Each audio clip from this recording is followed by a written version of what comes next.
C'est une technique de contrôle non destructive qui utilise une source émettrice de rayonnement gamma. En plaçant la source de rayonnement et un film de part et d'autre de la pièce à contrôler, on obtient un cliché comparable à une radiographie médicale. Cette technique permet, sans endommager l'équipement industriel, de détecter dans le métal des défauts d'homogénéité, mais aussi de s'assurer de la qualité des soudures ou encore de vérifier l'état de corrosion. La gammagraphie utilise des sources de très haute activité pouvant présenter des risques sanitaires importants. Il peut y avoir des conséquences économiques majeures en cas d'incident ou d'accident. Cette activité est donc encadrée par une réglementation spécifique. Le matériel utilisé est un gammagraphe. Il est constitué d'un projecteur d'environ 20 kg sur lequel on adapte une télécommande et une gaine d'éjection associée à un embout d'irradiation. La source gamma est stockée dans le projecteur lorsque l'appareil n'est pas utilisé. Nous allons maintenant voir comment on réalise un cliché de gammagraphie. Il faut d'abord monter le matériel. Puis, il faut mettre en place un film photographique derrière ou autour de l'objet à contrôler. Ensuite, la source est éjectée par l'intermédiaire de la gaine jusqu'à la position d'irradiation. La durée d'exposition est adaptée au type de pièce à contrôler, c'est-à-dire de quelques minutes à quelques heures. Pour finir, c'est le retour de la source dans son logement à la fin du temps d'exposition.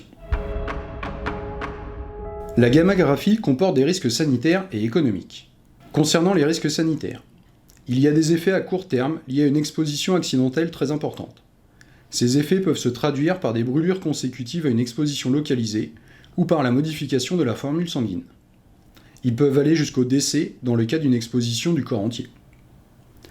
Il y a également des effets à long terme, comme les cancers liés à des expositions répétées.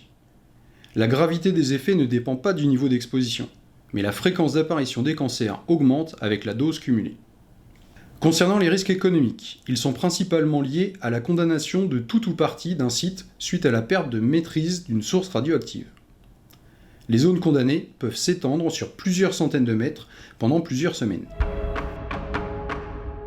Les rayonnements gamma ne se voient pas, ne s'entendent pas et ne se sentent pas, mais ils peuvent très bien se mesurer à l'aide d'appareils adaptés.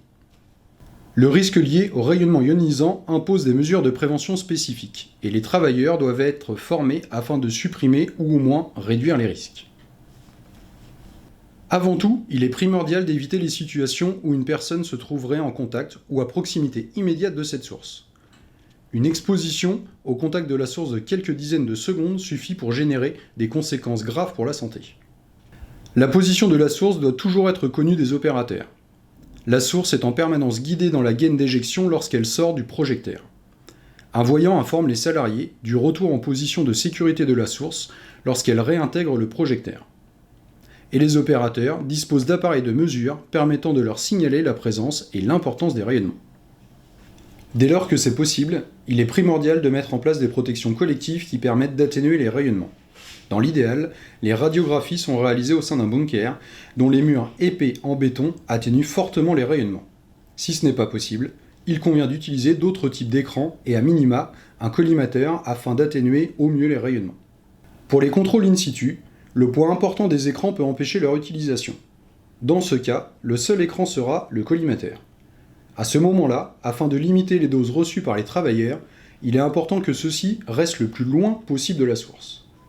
Le matériel est équipé d'une télécommande qui permet de rester à distance du projecteur lorsque l'on actionne la sortie de la source. L'opérateur, quant à lui, doit s'éloigner de l'appareil pendant la phase de tir. Afin de s'assurer que personne ne s'approche par mégarde de la source, une zone interdite doit être délimitée et signalée autour de la source. Seuls les opérateurs sont autorisés à pénétrer dans cette zone dite d'opération. Ils bénéficient d'un suivi médical spécifique et portent des dosimètres individuels qui enregistrent la dose de rayonnement reçue. Les opérateurs doivent être formés aux risques encourus lors de l'utilisation d'un gammagraphe et sur les mesures de prévention à mettre en place. Avant de pouvoir manipuler un appareil, un travailleur doit obtenir un certificat d'aptitude à le manipuler. C'est une sorte de permis de conduire.